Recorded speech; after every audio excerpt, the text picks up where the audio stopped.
महादेव, शिव, जितना भी नाम है शिव से जुड़ा हुआ, वो भारत के इतिहास में सबसे पुराने देवता हैं। उनसे पुराना कोई देवता नहीं। भगवती की भी कल्पना उसके बाद की है, देवी की भी कल्पना शिव के बाद की ही है, थोड़े बाद की। जिस शिव की पूजा सदियों से, कई हजार सालों से हमारे आपके घरों में हो रही है, तभी न वो हम लोगों के बाबा हैं। इतने नजदीक हो गए हैं वो, इतना नजदीकी संबंध हमारा आपका उनसे हो गया है। उनके बारे में ये भी पहले से पता है, हम लोग कोई नई बात नहीं कर रहे हैं। उनके बारे में ये भी सबको पता है कि वो गुरु हैं। बिल्कुल सही बात है, जो ईश्वर होगा वो गुरु होगा। पूरी सृष्टि जिसने बनाई वही सबसे बढ़िया गुरु होगा। इस पे तो बहस की कोई बात ही नहीं हो सकती है। तो कहा गया कि शिव गुरु भी हैं और ईश्वर हैं, इसीलिए जगत के गुरु हैं। और उन्होंने सृष्टि बनाई, इसीलिए वो आदि गुरु हैं, प्रारंभ के, स्टार्टिंग विश्व गुरु हैं। ये शब्द हमारे नहीं है, किताबों के हैं। हमने कहा कि जब ये गुरु हैं, जब शिव ही गुरु हैं, उससे बड़ा गुरु हो ही नहीं सकता। ईश्वर है वो, ईश्वर का नाम है वो। शिव को महेश्वर भी कहा गया है। तो जरा उनको अपना गुरु बना के देखिए। अपना, अपना का मानी समझते हैं? मैं समझाऊं? बताइए, आप लोगों ने अपनी चप्पल कहां खोली? अरे भाई, हम नहीं गायब करेंगे, लेकिन कहीं तो खोली होगी। यहां तो पहन के मेरी तरह आए नहीं होंगे, क्या कि मैं विद्यार्थी भी था और पटना में गांधी मैदान में भाषण सुनने जाता था, तो अपनी चप्पल ही खोल के उसी पर बैठ जाता था कि चोराबो। हम बैठिए अगर मैं तो चोरेबो कैसे? चिनिया बादाम खाता रहता था, भाषण सुनता रहता था जब पढ़ता था तब। और ये करीब करीब यहाँ 600 लोग हैं, मोर देन 600। मैं प्रशासन में रहा हूं, भीड़ की गिनती आती है। ये सारे लोग निकलेंगे और इनको अपनी चप्पल मिल जाएगी। इतनी भीड़ में रखे हुए चप्पलों के ढेर में हमको आपको अपनी चप्पल मिल जाती है। क्यों मिल जाती है? इसीलिए कि मन समझता है कि वो मेरी चप्पल है, मेरा जूता है, मेरा घर है, मेरा पैसा है, मेरी गाड़ी है, मेरी घड़ी है, ये मेरा है, ये मेरी माँ है, ये मेरा बेटा है, ये मेरे पिता हैं, ये मेरा। शब्द देखिए कैसा खतरनाक होता है। एक ही माँ बाप के 2 बच्चे, आप खिलौना खरीद के देते हैं इन लोगों को, और देखिए कि ये तुरंत मार हो जाएगी कि तुम हमारा खिलौना काहे छीन लिया, तुम हमारा खिलौना काहे चाबी दे दिया, छोड़ो तुम। जबकि दोनों बच्चे जानते हैं कि खरीदा तो माँ ने है या पिता ने है, खरीदा तो उन बच्चों ने नहीं है, खरीद भी नहीं सकते वो। ये है मैं, मेरा। हमने कहा कि उस महादेव से अपना रिश्ता बनाओ, अपना ओन। वैसे इस बात को जान लीजिए, जो चीज सबकी होती है वह किसी की अपनी नहीं होती। जो सार्वजनिक सत्ता या संपत्ति है वो कोई उसको अपना नहीं समझता। ट्रेन को अपना समझते हैं, बस को अपना समझते हैं, प्लेटफॉर्म को अपना समझते हैं? नहीं समझते। और इसीलिए सरकार को नियम बनाने पड़ती, गंदा मत करिए, ये मत करिए, वो मत करिए। आपको अपने घर में कोई नियम नहीं बनाना है, वो अपने आप कर लीजिएगा। जो सबका होता है वो किसी का अपना जल्दी नहीं होता, अमूमन नहीं होता। एक कहानी सुना है, सुनिएगा, बड़ी अच्छी कहानी है, सुनने लायक। हरियाणा में एक जिला है अंबाला। हरियाणा राज्य में एक जिला है अंबाला। वहां मिलिट्री का कैंट भी है, अंबाला कैंट भी जगह है। बहुत साल पहले जब अंग्रेज थे यहां, एक म्यूनिसिपैलिटी का, नगर पालिका का नंबरदार, पहले म्यूनिसिपैलिटी में नंबरदार होता था जो साइकिल पर, रिक्शे पर, बैलगाड़ी पर नंबर ठोकवाता था, टैक्स। एक नंबरदार था, किसी काम से शहर से बाहर गया, अंबाला से बाहर गया। शहर पार करने में एक पहाड़ी नदी उसको मिलती थी। तो पहाड़ी नदी है, पानी तो रहता नहीं है, गर्मियों में पहाड़ी नदियों में पानी नहीं रहता। वो पार करके उस पार चला गया। लौटते लौटते उसको देर हो गई और दिन में उस दिन बड़ी जोर से बारिश आई। आप लोग हिंदी समझ रहे हैं, अन्यथा मैं बेकार बोल रहा हूं। हिंदी समझ रहे हैं तो हाथ उठाइए। ठीक है, ठीक है, ठीक है, ठीक है, ठीक है, ठीक है। हाँ, तो नंबरदार जब बाहर गया तो पहाड़ी नदी को तो पार कर गया। वो सही घटना है, ये पार कर गया। वर्दी में था, पहले नंबरदार लोग वर्दी में रहते थे। मेरे फादर अफसर थे, हम बच्चे थे तो आते थे नगर पालिका के नंबरदार लोग, अरे हैट, वो यहां तक का पैंट, एकदम अंग्रेजी नुमा ड्रेस। तो वो मुझको याद है। शाम को नंबरदार जब लौटा शहर की ओर तो बारिश होने के चलते पहाड़ी नदी में बहुत पानी आ गया था। पहाड़ी नदियों में नाव नहीं रहती है, क्योंकि कितने दिन नाव चलेगी। अभी पानी आया, 20 घंटे 22 घंटे के बाद फिर खत्म। अब हो गई थी शाम, होने वाली थी रात, और उस समय की आबादी इस तरह की तो थी नहीं। दूर दूर तक कोई मकान नहीं, जंगल जंगलात, आदमी नहीं। अब वो नदी के किनारे खड़ा है और सोच रहा है कि मैं शहर में जाऊं कैसे। अब तो लौटूंगा भी तो 6-7 मील दूर हमको जाना होगा, तब बस्ती मिलेगी। वो चुपचाप खड़ा था, वो चुपचाप खड़ा था। इतने में एक साधु वहां खड़ा था पहले से। साधु ने उस नंबरदार से पूछा, क्या बात है। साधु ने उस नगर पालिका के नंबरदार से पूछा, क्या बात है।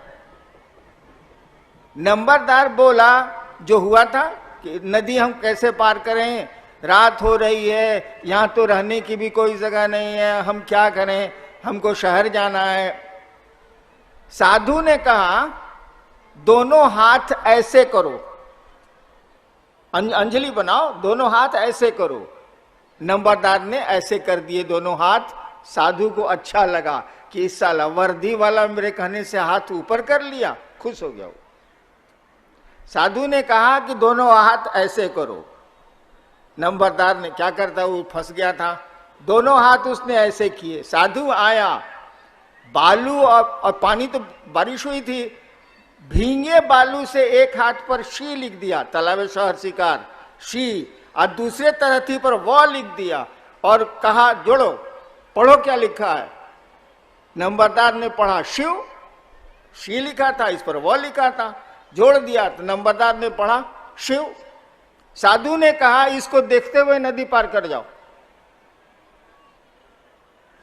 नंबरदार ने एक पांव नदी में डाले, पांव धंसा ही नहीं पानी में, चलता गया चलता गया। नदी का पाट लंबा था, अब लगभग किनारा आ चुका था उस पार का। अब वो सोच रहा है नंबरदार कि वही शिव, ध्यान से सुनिएगा, वही शिव न है जिसको 4 बजे सुबह माँ आके पूजा करती है मंदिर में जाके। गांव का लोग भी तो वही लोग पूजा करता है। वही ना महादेव है जो शहर शहर गांव गांव में पूजा जाता है। बस इतना हुआ कि डूबने लगा। जब इतने पानी में डूब गया तब वो चिल्लाया। साधु देख रहा था, गाली दे के साधु ने कहा कि रे, अपने शिव को छोड़, मेरे शिव को देख। सुन रहे हैं ये पंक्ति? साधु ने कहा, रे अपने शिव को छोड़, कहे कि तुम्हारा शिव तो सबका है, हमारा शिव तो खाली हमरा है। साधु ने यही कहा, इतना नहीं बोला, वो इतना ही कहा, रे अपने शिव को छोड़ मेरे शिव को देख। बालू पे तो, हाथ पे तो कुछ लिखा था ही नहीं, बालू था। ऐसे करके उसने हाथ फिर ऐसे किए, फिर ऐसे हाथ किए और वो पानी से बाहर आया और बाहर फिर पानी पत्थर हो गया, उसके लिए निकल गया। बताइए साधु ने क्यों कहा अपने शिव को छोड़ मेरे शिव को देख? काहे? नंबरदार का शिव तो था, माई का भी है, बाबूजी का भी है, गांव का भी है, शहर का भी है, दुनिया का भी है, सबका। लेकिन साधु का शिव क्या था? साधु का दिल धड़कता था अपने शिव के लिए। साधु का शिव उसका अपना शिव था, वो शेयर नहीं कर सकता था। मेरा शिव है तो मेरा शिव है, मेरा महादेव है तो मेरा महादेव है। आपका भी हो, कोई दिक्कत हमको नहीं है, लेकिन मेरा महादेव है।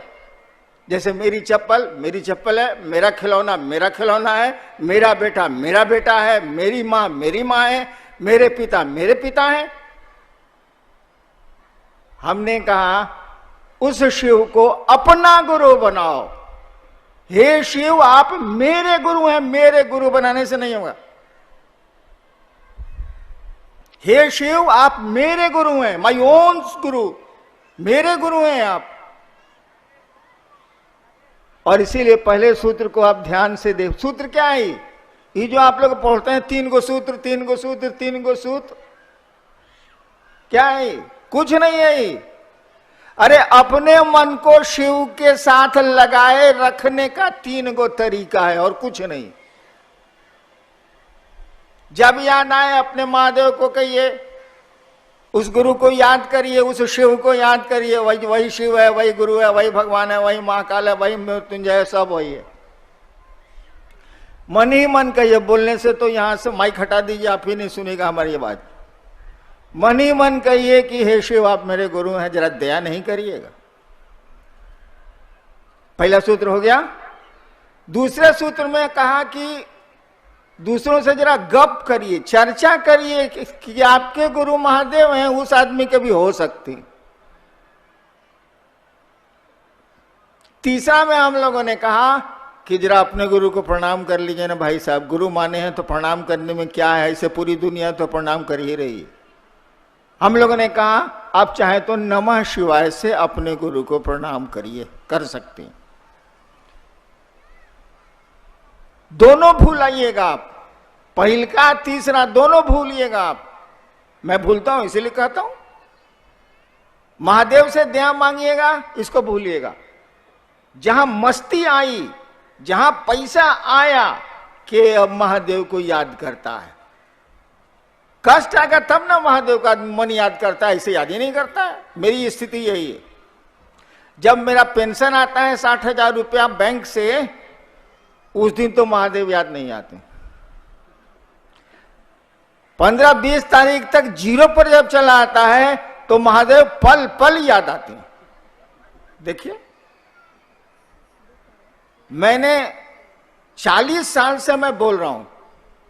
74 में मैंने शिव को गुरु माना था। 40 साल से मैं बोल रहा हूं, सबको बोलता हूं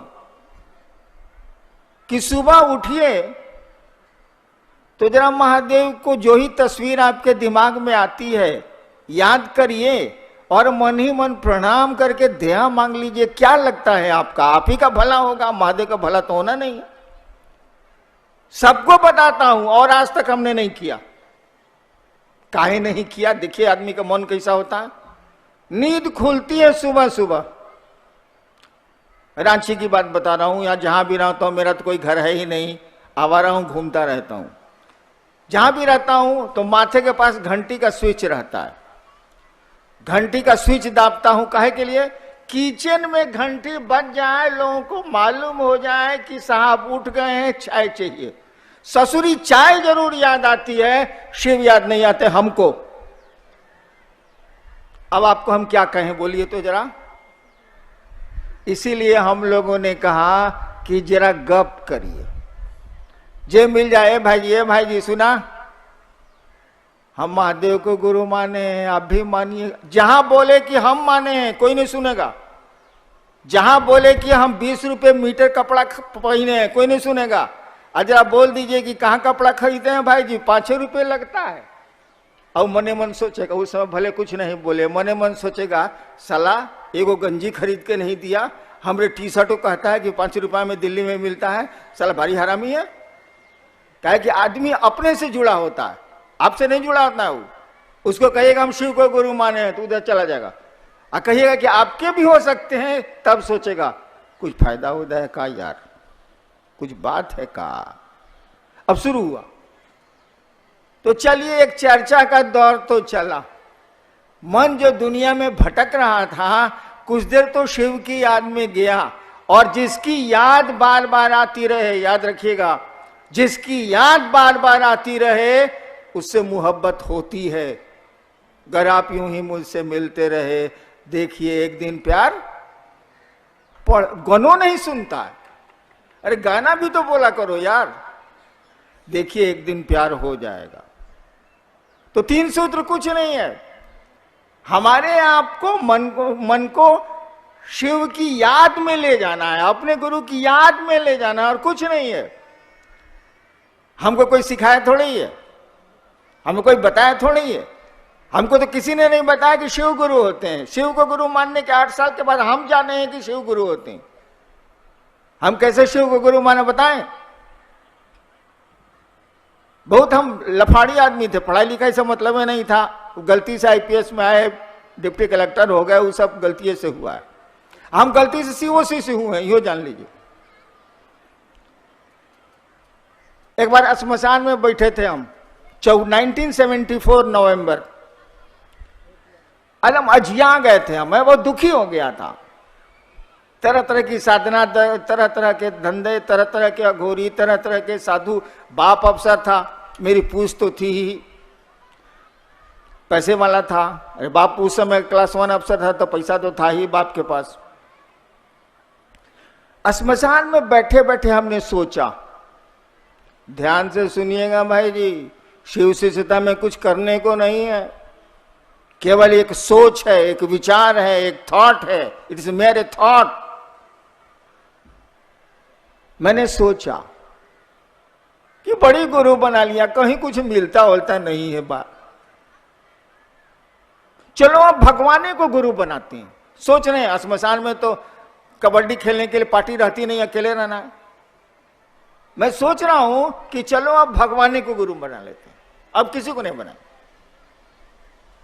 हमने सुना था अपने पिताजी से कि भगवान शिव को कहते हैं, ये सुना था, हमको कोई मतलब इससे नहीं था। जैसे मेरे मन में रात के 2 बजे अंधेरे में ये ख्याल आया कि भगवान को आप गुरु मानेंगे, ये भी ख्याल साथ में आया कि शिव भगवान है। हमने शिव को गुरु मान लिया। एक मेरी आदत, मैं अगर मान लूंगा किसी चीज को ना, तो पूरी दुनिया एक और मैं अकेले लड़ूंगा उससे, भले मारा जाऊं। जब मैंने सोच लिया कि शिव मेरे गुरु हैं, अब से हम शिव को गुरु मानेंगे, लाख तूफान आए, लाख झंझावात आए, क्या क्या मेरे साथ नहीं हुआ, मैं खड़ा रहा कि मैंने शिव को गुरु माना है, मेरे गुरु शिव हैं। और आपको बताएं, आप करके देखिएगा कभी, वो शिव है, वो महादेव गुरु है, सब कुछ है वो। हम आप जुड़ते नहीं हैं, जुड़ने की हमारी आपकी आदत नहीं है, मंशा नहीं है, कुछ नहीं है उससे जुड़ने में। महादेव कहता है कि तुम मुझको देवता समझते हो, मैं तुमको मित्र समझता हूं। इसीलिए कहा गया है शिव के गण होते हैं, गण माने आदमी। संस्कृत में गण शब्द का अर्थ होता है आदमी। गणतंत्र इसी से बना है, 26 जनवरी। तो मात्र मैंने सोचा था कि शिव को गुरु बनाऊंगा, और कुछ नहीं जानता था। जब एक जगह बदल के सरकार ने मुझको 82 में मजिस्ट्रेट बना दिया एक जिले में, तब लोगों से जब मैंने कहा, वो भी श्मशान के बचपन के साथियों को, कि शिव गुरु हैं, हमने शिव को गुरु माना है, तब वो लोग बताए कि हमको तो पहले से मालूम है।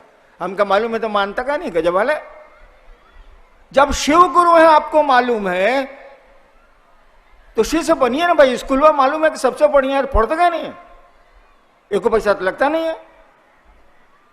मात्र सोचने का परिणाम है कि आज 3 करोड़ से ज्यादा लोग शिव को गुरु मानते हैं, देश और देश के बाहर। मात्र मेरे सोच का परिणाम है और कुछ नहीं। और उसी सोच को कि शिव मेरे गुरु हैं कायम रखने के लिए ये आपके 3 सूत्र हैं और कुछ नहीं है। वो फिर शिव से जैसे जैसे जुड़ेंगे आप, तब तो सब कुछ है, तब तो बल्ले बल्ले, तब का दिक्कत। शिव के बारे में बताने की जरूरत तो है नहीं, हमको सबको थोड़ा बहुत तो शिव के बारे में मालूम है। एक आदमी से हमने पूछा कि शिव को जानते हैं? कहा हमका कितना जानते हैं? कहा थोड़ा बहुत जानते हैं। शिव को और कौन जानेगा, कोई जान ही नहीं सकता है उसको। वो साधु हो, तपस्वी हो, कोई हो, कोई गुरु हो, शिव को कितना जानिएगा? जान ही नहीं सकते आप। उसका अंश जान सकते हैं, पूर्ण शिव को तो जाना नहीं जा सकता। हम कहा आप शिव को जानते हैं, ठीक, एक बात बताइए, शिव आपको जानते हैं?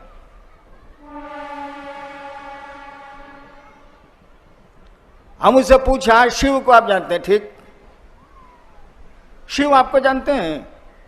अरे वो तो पूरी दुनिया के मालिक हैं, तो जानने को तो जानते ही हैं, लेकिन व्यक्तिगत रूप से शिव आपको जानते हैं? एक आदमी ने हमको कहा कि हाँ शिव हमको जानते हैं, वो मेरी पोती है जो पतली है, अभी इधर है। इसी ने कहा कि हाँ शिव हमको बाबा जानते हैं, और कोई नहीं बोला, कहीं हिम्मत नहीं किया कोई। हमने जब पूछा कि शिव को आप जानते हैं, कहा शिव आपको जानते हैं? चुप हो गए लोग, कलेजा नहीं हुआ। एक इसने कहा, जो अभी वेद का श्लोक की ऋचा सुना रही थी, इसने कहा कि हाँ बाबा शिव हमको जानते हैं। इतना भी साहस नहीं है कि हम आप कह पाए कि हम शिव को जो ही जानते हैं सो जानते हैं, शिव हमको जानते हैं। इतना भी साहस नहीं है, इतना भी अपनापन नहीं है, इतनी दूरी है। एक आदमी से ऐसे ही हमने हाल में पूछा है, आपके परिवार में कितने लोग हैं? कहा जी 4 आदमी। हम कौन कौन? हाँ मेरी पत्नी, 2 बच्चे। हम कहा शिव को गुरु माने कितना दिन हो गया? कहा कि 25 साल हो गया सर। हम कहा शिव को कहते हैं कि शिव मेरे गुरु हैं, अब परिवार में कहते हैं कि 4 आदमी है, महादेव कहां चला गया रे? 5 ना होगा? शिव मेरे, तुम हो, तुम्हारी बीवी है, 2 बच्चे हैं, तो 5 ना हुआ, 4 कैसे हुआ? देखिए शिव को अपना मानते हैं, अब फैमिली से उसको धकिया के बुढ़वा की तरफ बाहर कर दिए।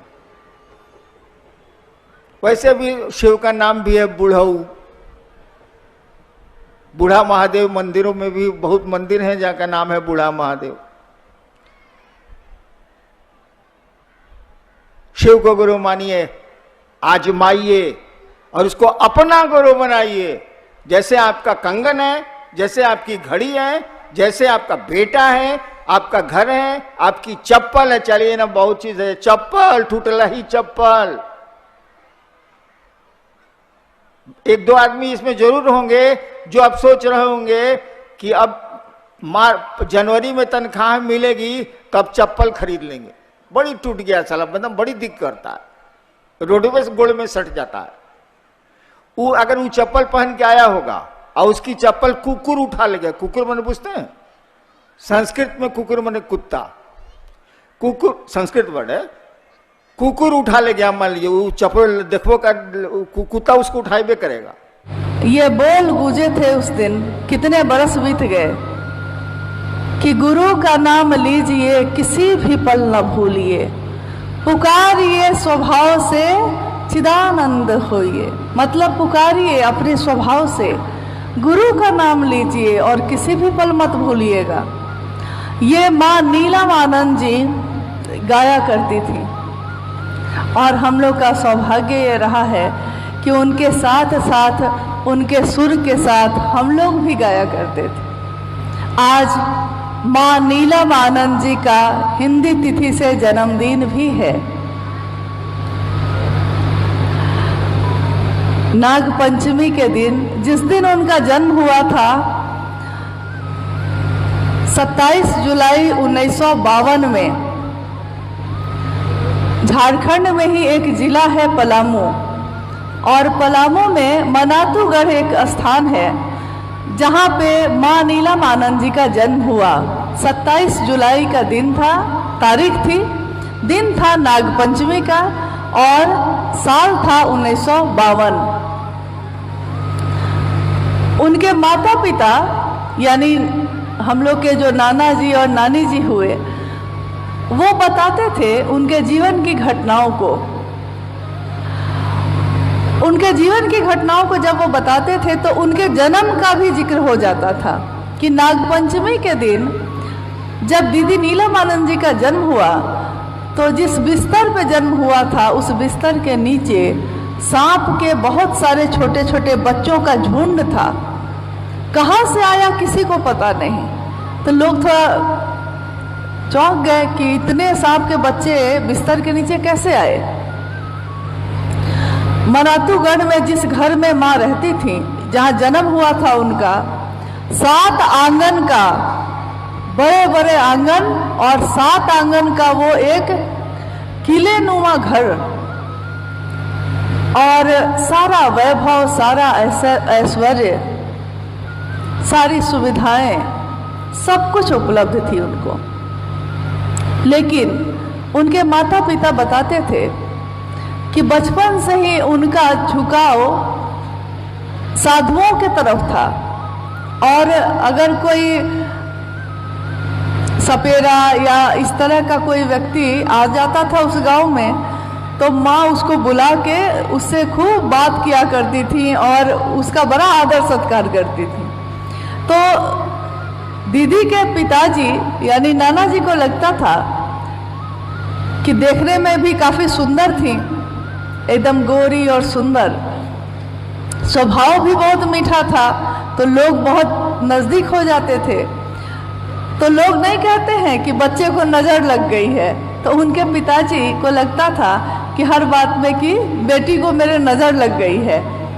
तो उनके गले में तरह तरह के ताबीज़ पहना दिए गए थे कि किसी की नज़र नहीं लगे। लेकिन किसी की नज़र नहीं लगी उनको, और वो युवा हुई। एक दिन ऐसा आया जब उनका विवाह हमारे वरेण्य गुरु भ्राता साहब श्री हरिनारायण जी के साथ 22 मई को 1972 में पलामू में मनातूगढ़ में ये विवाह हुआ।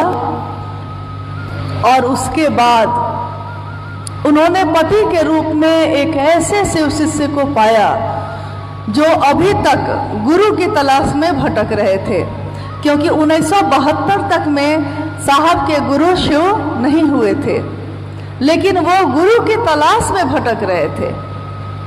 अनेक लोगों को उन्होंने गुरु बनाया, साधुओं को, ऋषि मुनियों को, तांत्रिकों को, योगियों को, औघर जो थे उनको, और उनको लगता था कि कहीं तो कुछ मिलेगा मुझको। और इधर साहब का जन्म जो हुआ वो बिहार के सिवान जिले में अमलोरी नाम के स्थान पे 31 अक्टूबर 1948 को दिन था दीपावली का। उनका जन्म हुआ तो दीपावली हुई, माँ नीलम आनंद जी का जन्म हुआ तो नाग पंचमी थी। और कैसे देखिए, शिव और शक्ति का जब मिलन होता है तो क्या होता है। गुरु की तलाश में साहब का जीवन भटक रहा था। उनके पिता सोचते थे कि मेरा बेटा बर्बाद हो गया, हमारा बच्चा भी अगर शमशान जाने लगे, साधुओं के पीछे घूमने लगे, तो हमको भी लगेगा ऐसा कि बच्चा मेरा बर्बाद हो गया, पता नहीं अब क्या होगा इसके जीवन का। और इनके पिताजी जो थे वो शिक्षा विभाग के डायरेक्टर थे। उस समय बिहार और झारखंड तो एक ही था, मतलब ये आपका टाटा भी तो बिहार ही में था, सब बिहार ही था। तो उनके पिताजी जो एजुकेशन डायरेक्टर थे, उनका तबादला होता रहता था जगह जगह। साहब की पढ़ाई भी चल रही थी। अपने भाई बहन में पहले पुत्र अपने पिता के, 4 भाई बहन ये रहे, 2 भाई 2 बहन, जिसमें सबसे बड़े पुत्र साहब हरिंद्रानंद जी रहे। पिता ने इनको नाम दिया हरिंद्रानंद और इनका जीवन आगे बढ़ता रहा। एक तरफ मां नीलमानंद जी का जन्म हुआ, उनकी परवरिश हो रही है जंगल और पहाड़ों में, और एक तरफ साहब हरिंद्रानंद जी का जन्म हुआ, उनकी परवरिश का माहौल बिल्कुल उल्टा था। उनकी परवरिश एक ऐसे घर में हो रही थी जिसमें शिक्षा का बोलबाला था। स्वाभाविक है, कोई मास्टर भी अगर घर में होता है तो उस घर के सारे बच्चे पढ़ाई में ही लगे रहते हैं, क्योंकि अगर पिता शिक्षक हैं तो वो कहते हैं कि पढ़ो, नहीं तो अच्छा रिजल्ट नहीं आएगा तो लोग हम पे हंसेंगे, लोग कहेंगे कि दूसरे को पढ़ाते हैं और अपना बच्चा कैसा हो गया। और साहब के पिताजी तो एजुकेशन डायरेक्टर थे, उनके ऊपर तो और बड़ा भार था।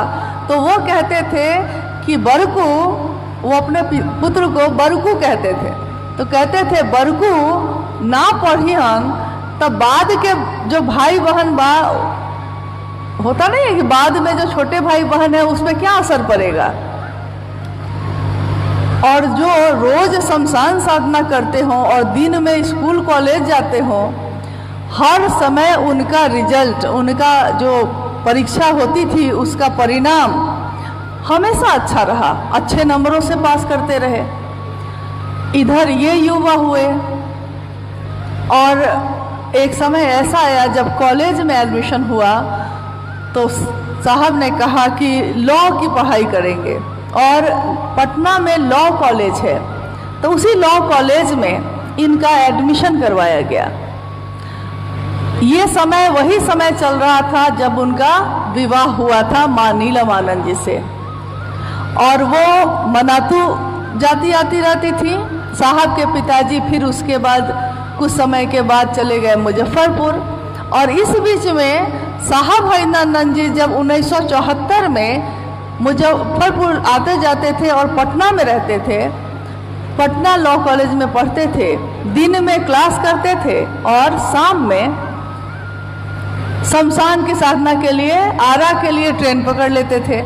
रात में शमशान की साधना करते थे, लौटते थे, फिर सुबह क्लास करते थे। सारे लोगों को लगता था कि अब ये कुछ नहीं कर पाएंगे, लेकिन पहली परीक्षा में ही विवाह हुआ, उसके कुछ समय के बाद ही पहली परीक्षा में ये डिप्टी कलेक्टर बन गए, और डिप्टी कलेक्टर बनने के बाद इनकी पोस्टिंग विभिन्न जगहों पे हुई। इन्होंने पहली चिट्ठी लिखी मां नीलमानंद जी को, जो मनातू में थी, और उस चिट्ठी में साहब हरिंद्रानंद जी ने लिखा कि नीलम, मैंने शिव को अपना गुरु बना लिया है, तुम भी बना लो। मां नीलमानंद जी को जब ये पत्र मिला वहाँ मनातू में, तो उनके मन को बहुत खुशी हुई। उनको लगा कि मेरे पति जो अभी गुरु की तलाश में भटक रहे थे, आखिर इनके जीवन को एक ठौर मिला, एक शांति मिली, महादेव मिले गुरु के रूप में। साहब बताते हैं कि जब 1974 में वो नवंबर का महीना था और वो शमशान में तन्हा अकेले बैठे थे, उन्होंने बहुत निराश मन से अपने जीवन के गुजरे हुए वर्षों की तरफ देखा। उन्होंने देखा कि पिछले 14 वर्षों से मैं लगातार किसी न किसी को अपना गुरु मान रहा हूँ, लेकिन हर जगह धोखा है, हर जगह वो नहीं मिला जिसकी तलाश है मुझको। उन्होंने निराश मन से, थक कर, हार कर, हताश मन से सोचा कि लोग कहते हैं कि गुरु भगवान होते हैं। उन्होंने सोचा कि वही भगवान गुरु क्यों नहीं है। जब हमारे साथ भी ऐसा होता है, हमारे जीवन में जिस पे भी हम विश्वास करते हैं, जब वो साथ छोड़ता है, लंबे समय तक साथ चलता है और कभी भी साथ छोड़ देता है, जब साथ छोड़ता है तो हमारा मन दुखी होता है।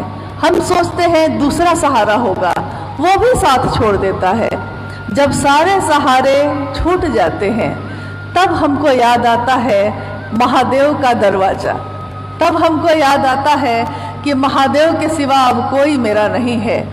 उस दिन युवा हरिंद्रानंद जी के मन में ये बात कौन थी कि जब गुरु भगवान होते हैं तो वही भगवान गुरु क्यों नहीं है। और मात्र इतना ही सोचकर उनको पता भी नहीं था कि शिव गुरु का काम करते भी हैं कि नहीं करते हैं। हम आज पूछते हैं कि भगवान शिव को ही गुरु क्यों बनाए, लेकिन जिस दिन उन्होंने गुरु बनाया था न तो उनके मन में कोई श्रद्धा थी, न विश्वास था, संशय ही संशय था, शंका थी कि क्या पता सारे गुरुओं ने तो धोखा दिया है, ये महादेव को हम गुरु माने हैं, महादेव भी साथ देंगे या नहीं देंगे।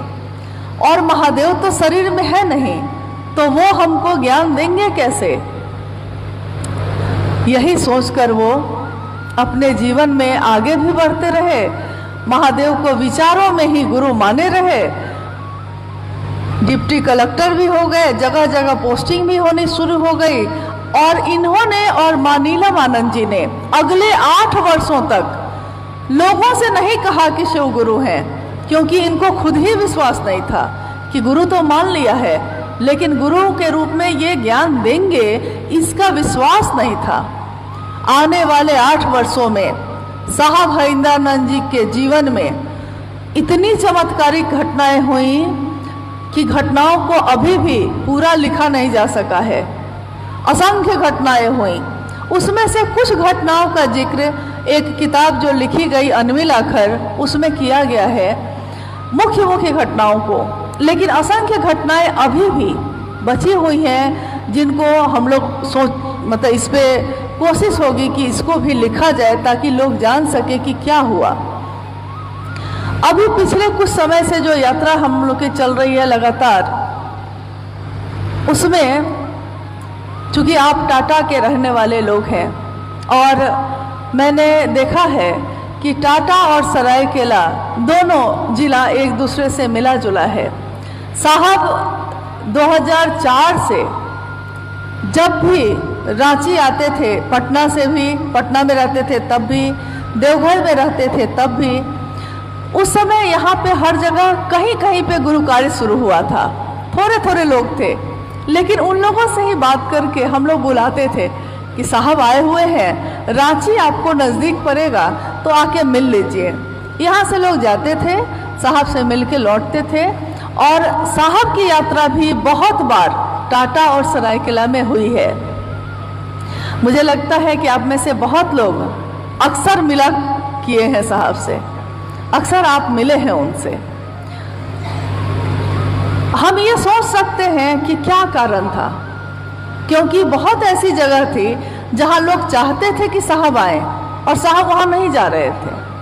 और कुछ जगह ऐसी थी जैसे पलामू, साहब हमेशा जाने के लिए तैयार रहते थे, टाटा सरायकेला हमेशा जाने के लिए तैयार हो जाते थे। तो हम लोग को लगता था कि क्या कारण है ऐसा। मैंने ये देखा है, उनके मन को जितना ही जाना है, मैंने ये देखा है कि जहाँ के लोग महादेव का काम बहुत अच्छे मन से करना शुरू करते हैं, साहब अपनी पूरी मदद उन लोगों को देते थे, इसके लिए कि मेरे गुरु का काम होगा, ये लोग कम से कम खड़े हैं, मेरी अगर मदद मिल गई तो महादेव का काम यहाँ बढ़ जाएगा। इसके कारण उन्होंने अपने जीवन में अपने सुख आराम को नहीं देखा, लोगों से मिलते रहे, लोगों को प्रेरित करते रहे। और 1980 के दशक से जो ये काम शुरू हुआ, अनवरत चल रहा है, सो चल ही रहा है। अभी थोड़ी देर पहले एक व्यक्ति ने मुझसे पूछा कि क्या साहब के शिवलीन होने के बाद महादेव का काम धीमा हो गया है। मैंने उनको कहा कि महादेव का काम और तीव्र गति से बढ़ गया है। ऐसा लगता है जैसे सूक्ष्म रूप में वो अब सबके साथ हैं, सबको गति दे रहे हैं, सबको चला रहे हैं, सबकी मदद कर रहे हैं। साहब ने कहा था कि मैं आज शरीर में हूँ तो सबसे नहीं मिल पाता हूँ, लेकिन जब मैं शरीर में नहीं रहूँगा तो मैं हर उस व्यक्ति से मिलूँगा जो जिसने भी मुझसे मिलना चाहा है। हर उस व्यक्ति के पास जाऊंगा जो मुझको बुलाना चाहता था, लेकिन मैं जा ना सका, क्योंकि उस समय तो मेरे पास कोई बंधन नहीं है। शरीर का बंधन होता है, शरीर से कितनी यात्रा करिएगा। लेकिन उन्होंने कहा कि कोई बंधन ऐसा नहीं है जो मुझको बांध सकेगा। और मेरे गुरु शिव ने मुझको कहा है कि धरती के लोगों को मेरी तरफ भेजते रहना। तो जब मेरे गुरु शिव ने ऐसा कहा है तो मेरे लौटने का तो सवाल है नहीं, मेरे शरीर का अंत होगा, मेरा नहीं। और किसी ने पूछा उनसे एक बार रांची में कि साहब आज आप हैं तो ये सब चलता है, कल आप ना होंगे, क्योंकि कभी तो ऐसा होगा ही, शरीर का अंत होगा, तो क्या होगा शिव शिष्यता का।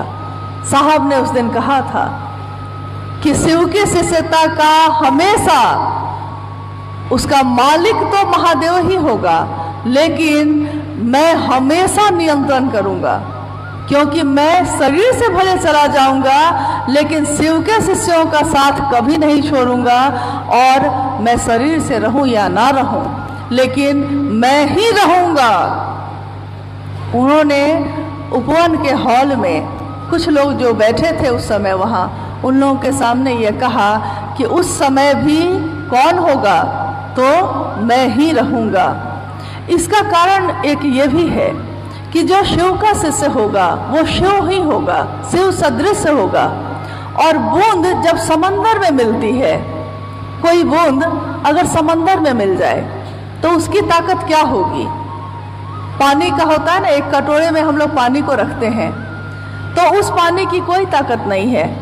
उस पानी को आप जैसे चाहिए गिरा दीजिए, उठा लीजिए, लेकिन उसी पानी को अगर नदी में रख दिया जाए, मिला दिया जाए उस पानी में, वो पानी मिल जाती है। और नदी के उस पानी में मिलके उसकी क्षमता, उसकी ताकत उस नदी जैसी हो जाती है। वो नदी समंदर में मिलती है और समंदर की ताकत हो जाती है उसी पानी की जो एक दिन कटोरे में था, लेकिन आज वो समंदर है और समंदर की ताकत है उसमें। साहब हरिनानंद जी शरीर में इस दुनिया में आए, दुनिया के लोगों को महादेव की तरफ चलने के लिए प्रेरित किया। और साहब हरिनानंद जी का जो अंश, शिव का अंश, वो शिव में ही है, शिव में ही समाया है। तो सोचिए आज उनकी क्षमता, आज उनकी ताकत, आज उनका ज्ञान का स्तर शिव ही तो है, शिव से अलग तो कुछ भी नहीं है। जिन्होंने हमेशा हम सबको रास्ता दिखाया है, आज वो और भी बड़े स्तर पे सबको गति दे रहे हैं, महादेव से मिलवा रहे हैं, खुशियां भर रहे हैं। उन्होंने कहा कि महादेव को गुरु मनाकर, शिव का शिष्य होकर भी अगर आपके होठों पे मुस्कान नहीं है, अगर आपके मन से संकीर्णता नहीं गई है, अगर आपके मन से कलुषता नहीं गई है, तो कैसा शिव का शिष्य।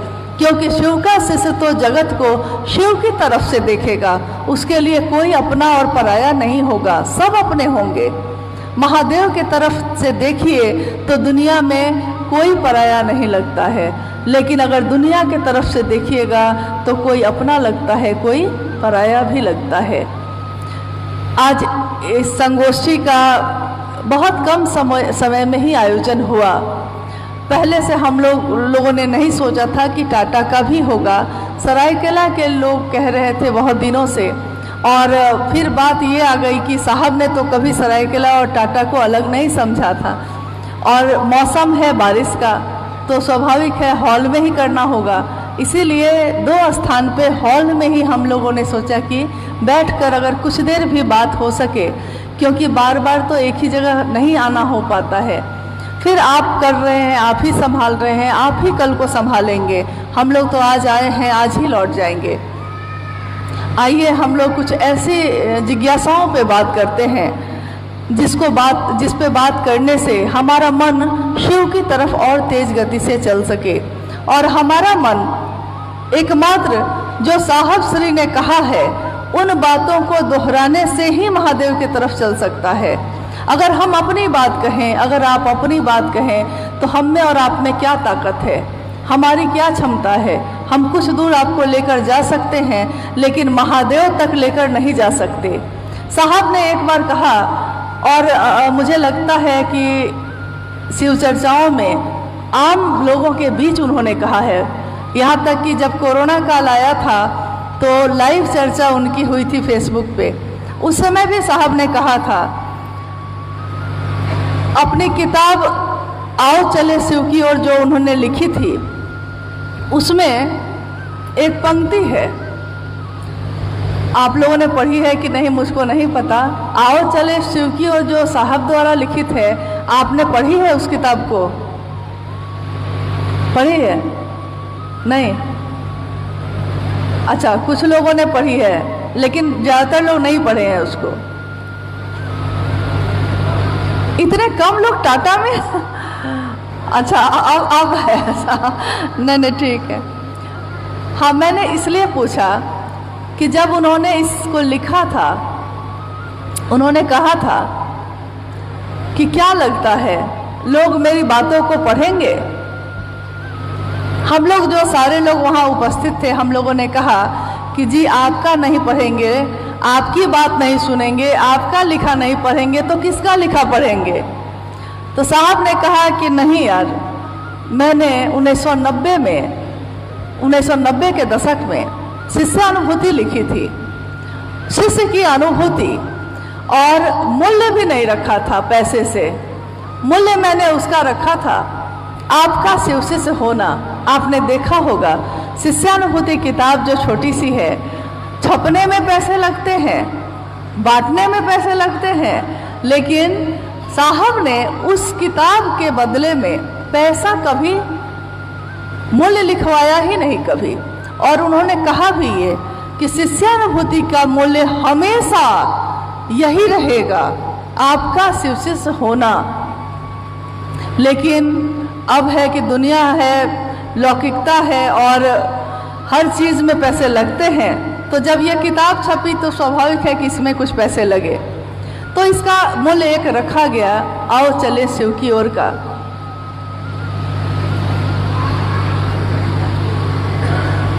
लेकिन ये जब लिखा गया था कोरोना काल में, उस समय कुछ ऐसी घटनाएं हुई थी, वहाँ एकदम साधन नहीं थे, सारी दुकानें बंद थीं, और उस समय में अपने घर में बंद होकर उपवन में सारे लोग इस काम में लगे थे, और सुबह से रात कब हो जाती थी पता ही नहीं चलता था। जो सुबह चाय के साथ महादेव की बात शुरू होती थी, इतनी ज़्यादा साहब ने इतनी ज़्यादा बात कोरोना काल में जितनी की है, पहले भी कभी की होगी कि नहीं, लगातार, और लिखा जा रहा था, जो वो बोल रहे थे वो लिखा जा रहा था। उन्होंने लिखा, बाजीचे अतफाल है दुनिया मेरे आगे, होता है सबो रोज तमाशा मेरे आगे। ये मिर्ज़ा गालिब की पंक्ति है। मिर्ज़ा गालिब बहुत पहले हुए और उनके लिखी हुई चीज़ों को लोग पढ़ते हैं। इसका अर्थ है, बाजीचाए अतफाल है दुनिया मेरे आगे। इसका अर्थ है कि बच्चों के खेलने के मैदान जैसा है ये दुनिया मेरे आगे। क्या है? साहब लिखते हैं कि ये दुनिया मेरे आगे है, बच्चों के खेलने के मैदान जैसा, और रोज इस मैदान में तमाशा हो रहा है। कोई अपना बन के आता है, कोई पराया बन के आता है, कोई खेलता है, कोई हंसता है, कोई रोता है, कोई महादेव महादेव करता है, कोई कुछ करता है, कोई कुछ करता है। ये दुनिया ऐसा लगता है जैसे मेरे आगे बच्चे के खेलने के मैदान जैसा है, जिसमें रोज तमाशा चल रहा है, और मैं दृष्टा बनकर मैं सिर्फ देख रहा हूँ कौन क्या करता है, कैसे करता है। उसी में उन्होंने आगे लिखा है, बहुत सारी पंक्ति लिखी है, जिसमें एक पंक्ति लिखी है उन्होंने अपनी अनुभूति लिखी है उसमें कि जब जब मेरे जीवन में पीड़ा के क्षण आए, पीड़ा यानी दुख, जब जब मेरे जीवन में पीड़ा के क्षण आए, पीड़ा के क्षणों में गुरु की दया त्वरित हो जाती है, तेज हो जाती है। शायद सबके साथ ऐसा होता है, जिनके प्रिय शिव हैं या जो शिव के प्रिय हैं। ये पंक्ति आप लोगों ने पढ़ी है। उस किताब में पढ़ी है या शायद साहब के मुंह से सुना हो। पीड़ा के क्षणों में शिव की दया त्वरित हो जाती है, यानी जब दुख पड़ता है शिष्य के जीवन में तो गुरु अपनी दया की मात्रा बढ़ा देते हैं। डॉक्टर नहीं बढ़ा देता है कि ज़्यादा बुखार है तो बुखार की दवा की मात्रा बढ़ा देता है, जब बुखार कम हो जाता है तो कहता है कि एक ही टैबलेट खाइए, कोई बात नहीं। तो गुरु भी अपनी दया बढ़ा देते हैं। साहब ने कहा कि शायद सबके साथ ऐसा होता है, क्योंकि अपने दिल से जानिए दूसरे का हाल। जो मेरे साथ बीतेगा हमको लगेगा कि सामने वाला भी ऐसा ही होगा। आप देखिएगा कि कुछ लोग हमारे जीवन में ऐसे आते हैं जो आपसे कहेंगे या हमसे कहते हैं, हर व्यक्ति के प्रति उनको अविश्वास है, किसी व्यक्ति के लिए अच्छा नहीं बोलेंगे। अरे किसी के लिए तो अच्छा बोल दीजिए। कोई कोई व्यक्ति ऐसा मिलता है जीवन में जो सबके लिए बुरा ही बोलता है, किसी के लिए अच्छा नहीं बोल सकता, उसको हमेशा कमी ही दिखाई देती है। कुछ लोग ऐसे भी मिलते हैं जो एकदम खुले दिल से सबकी बुराई करते हैं, सबको गले से लगाते हैं, सबको कहते हैं कि अरे बढ़िए, एकदम बढ़िया से करिए, आप और आगे बढ़ के करिए तो और अच्छी बात है। यानी अपने दिल से जानिए दूसरे का हाल। जो जैसा खुद होता है उसकी दृष्टि में दुनिया के लोग भी वैसे ही होते हैं। तो साहब ने लिखा है शायद सबके साथ ऐसा होता है, क्योंकि उन्होंने जाना है कि मेरे गुरु ने ऐसा किया है, तो जो जो शिव के तरफ बढ़ेगा शायद सबके साथ ऐसा होगा। उन्होंने लिखा है कि जो शिव के प्रिय हैं या जिनके प्रिय शिव हैं, जिनके प्रिय शिव हैं, इसकी व्याख्या की उन्होंने, क्योंकि ये पंक्ति एक ऐसी पंक्ति है जो समझ में नहीं आई। जब हम लोगों ने पढ़ा था, साहब ने लिखवाया तो समझ में नहीं आया था कि जिनके प्रिय शिव हैं या जो शिव के प्रिय हैं, सुनने में एक जैसा ही लग रहा है, लेकिन साहब ने कहा कि नहीं, एक जैसा है नहीं, इसके बहुत अलग अलग अर्थ हैं। जिनके प्रिय शिव हैं, साहब ने कहा आज मैं किसी का बहुत प्रिय हूँ लेकिन कल भी रहूँगा, इसकी कोई गारंटी नहीं है।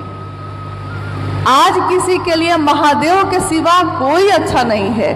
साहब ने कहा कि मेरे साथ इतने लोग चले और उन्होंने जब चर्चा करने के लिए मंच पे गए तो उन्होंने ऐसी चर्चा की कि जब वो उतर के आए तो साहब ने उनको कहा कि आपने आज जो चर्चा की है जिस भाव से, मैं भी इतने अच्छे भाव से नहीं बोल सकता हूँ। साहब ही कह रहे हैं, लेकिन साहब ने कहा कि आज वो कहाँ गए कुछ पता नहीं है, कल जो हमेशा मिले आज कहाँ गए कुछ पता नहीं, क्योंकि प्रियता बदल गई। बहुत सारे कारण हो सकते हैं। हो सकता है आपके मन के अनुकूल अगर हम नहीं चल रहे हैं तो हम आपको बुरे लगेंगे, स्वाभाविक है। साहब ने कहा कि मैं सबके मन के अनुकूल नहीं चलता हूँ तो लोगों के लिए मैं अप्रिय हो जाता हूँ। वैसे ही महादेव के पास हम अपनी कामनाएं लेकर जाते हैं, अपना डिमांड लेकर जाते हैं। पूरी हो गई तो अच्छा है, महादेव तुम बहुत अच्छे हो, जब तक पूरी हो रही है बहुत अच्छे हो। किसी दिन नहीं पूरी हुई है तो महादेव को गुरु मानने से कोई फायदा नहीं है, छोड़िए, महादेव को छोड़ते हैं, अब दूसरे को पकड़ते हैं। तो साहब ने कहा कि एक बात सोचिए कि जिसके प्रिय आज शिव हैं कल वो बदल सकता है, और अगर आप आज उसको पकड़ के आप बैठ गए हैं, अगर वो टूटेगा तो आप भी टूटेंगे कि नहीं टूटेंगे। मान लीजिए कि आज आप हमको पकड़ लीजिए, मान लीजिए, और कल को हम ही टूट गए, कोई गारंटी तो है नहीं किसी की।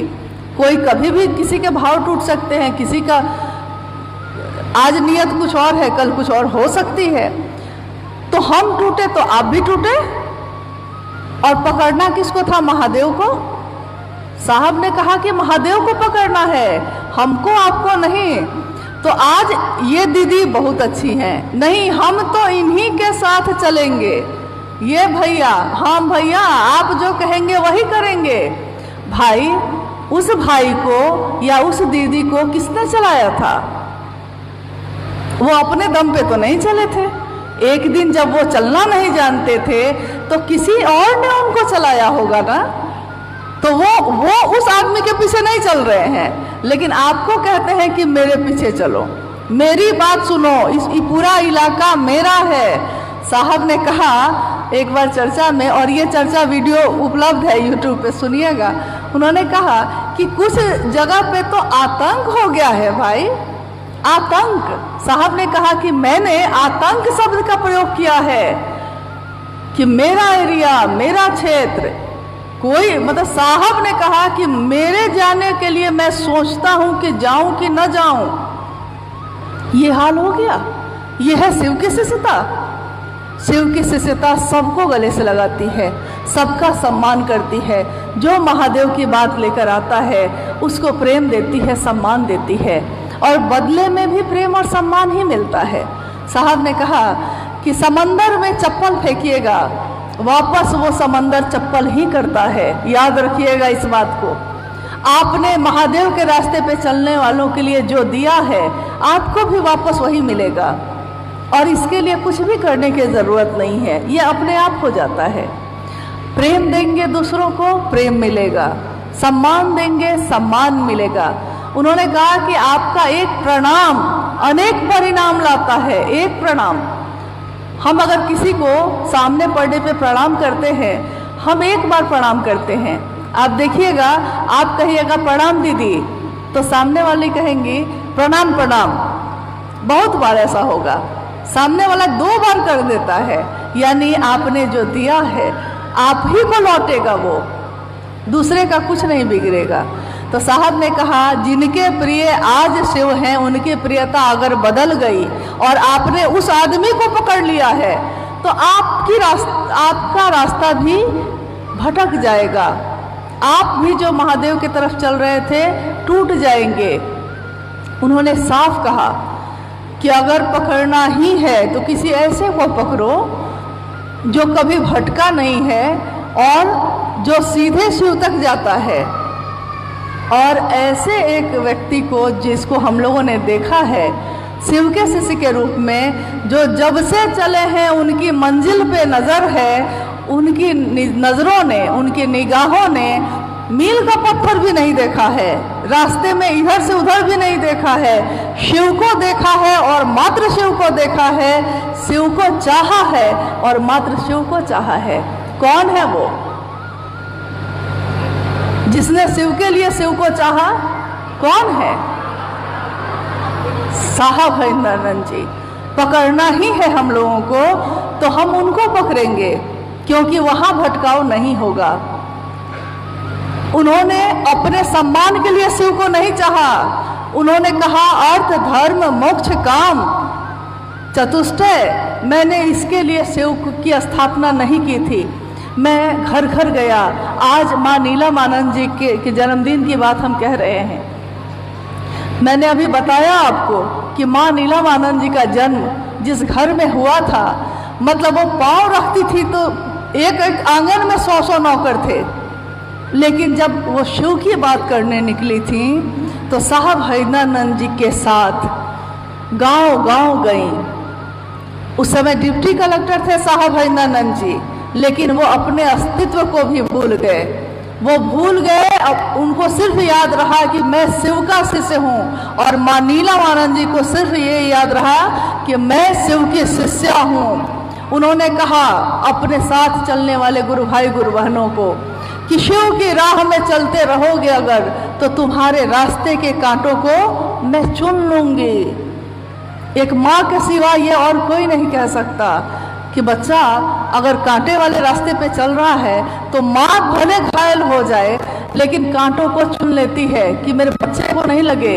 आध्यात्म की धरती पे पैदा करने वाले साहब और दीदी माँ, हमारे आध्यात्मिक पिता, हमारे आध्यात्मिक माँ, शिव के शिष्य, शिव के शिष्या, जिन्होंने जीवन में लोगों को ये रास्ता दिखाया कि जो शिव का शिष्य होता है वो विनित होता है, वो झुकता है। साहब ने लिखा कि अकर और अहंकार जैसा तो यहाँ कुछ भी नहीं होता। अकर और अहंकार तो शिव की शिष्यता पे चलने वालों के लिए बाधक होता है। यहाँ निरीह और कातिर होने का रास्ता है। ये निरीह, एकदम मेरे बस में कुछ भी, मैं कुछ भी नहीं हूँ। कातर, अब महादेव तुम्हारे सिवा मेरा कोई नहीं है। कातर जो होगा, निरीह जो होगा, वो सबके आगे हाथ जोड़ेगा अपने महादेव के लिए। उन्होंने कहा मखमल जैसा मुलायम होने की विधा है शिव के शिष्यता। मखमल जैसा, उसको छुइए तो लगता है छू भी नहीं रहे हैं, करापन है ही नहीं, एकदम मुलायम। ऐसा हो जाइए आपका स्वभाव, तो हम कहेंगे कि भाई शिव की शिष्यता हम लोगों में उतरी थोड़ी। उन्होंने कहा दूसरी पंक्ति जो थी, जो शिव के प्रिय हैं, उसमें उन्होंने कहा जो शिव का ही प्रिय हो जाएगा, शिव ने ही जिसको पकड़ लिया है, उसकी प्रियता कभी नहीं बदलेगी। वो चाहे आपको दिखे या ना दिखे, उसकी प्रियता नहीं बदलती। कुछ लोगों ने पूछा कि साहब हम ऐसा क्या करें कि शिव के प्रिय हो जाए, हम ऐसा क्या करें कि शिव के प्रिय हो जाए, क्योंकि मेरे गुरु आज शिव मुझको प्रिय हैं, लेकिन मेरी ताकत क्या है, टूट जाएंगे तो क्या होगा। लेकिन अगर शिव ने पकड़ लिया है तो वो टूटने नहीं देंगे, थाम लेंगे। लेकिन ये होगा कैसे? साहब ने कहा ये तीनों सूत्र जो हैं, ये बार बार आपके मन को ये याद दिलाते हैं, बार बार ये समझाते हैं कि शिव के सिवा, शिव की दया के सिवा आपके पास कुछ भी और नहीं है। उन्होंने कहा कि इतना महादेव महादेव कर लो, इतना महादेव महादेव करो कि महादेव ही ढूंढने लगे कि ये कौन है मेरा दीवाना, ये कौन है मेरा आशिक जो केवल मेरा ही नाम लेता है। और जब शिव को पकड़ लोगे, शिव तुमको पकड़ लेंगे, तब ये प्रियता कभी नहीं बदलेगी। तो हम लोग कोशिश करें कि हम शिव के प्रिय बने। इसके उसके प्रिय बन के क्या करेंगे? ये तो आज साथ है, कल साथ छोड़ देगा। और रिश्ते की जब हम बात करते हैं तो दुनिया में कोई रिश्ता ऐसा है जो आपसे हमेशा खुश रहा हो? कोई मुझको नहीं मिला। हाँ, मुझको एक ही रिश्ता मिला है इस धरती पे। आज तक साहब और दीदी माँ कभी नाराज नहीं हुए, किसी से नहीं, मुझसे ही नहीं, किसी से नहीं। उनके तरफ से शुभ ही रहा सबके लिए, उनके तरफ से ममता ही रही सबके लिए। वो एक ऐसा रिश्ता, एक अलौकिक रिश्ता जो कभी बदला नहीं, चाहे मैं करूं या ना करूं, वो हमेशा खुश ही रहे। लेकिन दुनिया में और जितने भी रिश्ते हैं, सबके लिए आज 10 दिन किया है किसी के लिए तो खुश हो गया, एक दिन नहीं कर पाए हैं तो नाराज हो गया, फोन तक नहीं उठाएगा आपका। आप फोन करिए तो कहेगा, उठाएगा नहीं। हाँ, कि उस दिन तो मेरे काम नहीं आए थे, 10 दिन आप काम आए, एक दिन नहीं आ पाए, कोई कारण हो गया होगा, कोई लाचारी हो गई होगी, तो सामने वाले का मिजाज बदल गया। तो सामने वाले के मिजाज का क्या ठिकाना, आज अपना समझता है कल नहीं समझेगा। उसके लिए हम दीवाने बने हुए हैं, उसके लिए परेशान हैं कि हमसे रूठ तो नहीं गया। मेरा बच्चा थोड़ा सा मुंह लटकाए तो हम परेशान हो जाते हैं, क्या हुआ, क्या हुआ, क्यों उदास हो गए, क्यों मुंह ऐसे बना हुआ है, कोई बात हो गई? नहीं, हम लोग पूछते हैं, बार बार जाइएगा पूछने, बार बार जाइएगा। वही बड़ा होता है तो वही उल्टे माँ को ही 10 बात सुनाता है। कोई रिश्ता खुश नहीं है किसी से, लेकिन तब भी उस रिश्ते को बचाने की कोशिश में हम लगे हुए हैं।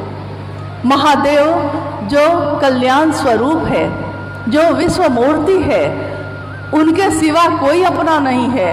वो शुभ ही शुभ करते हैं हम लोगों का, लेकिन उनके लिए हम लोग चिंतित नहीं हैं कि मेरे महादेव हमसे खुश रहेंगे कि नहीं। हम उसके लिए क्या कर रहे हैं, उसके लिए खुश नहीं हैं। तो थोड़ी चिंता हम लोगों को महादेव की भी करनी चाहिए। अगर वो खुश रहेंगे तो दुनिया में तो सारी चीज़ें ऐसे ही ठीक हो जाती हैं।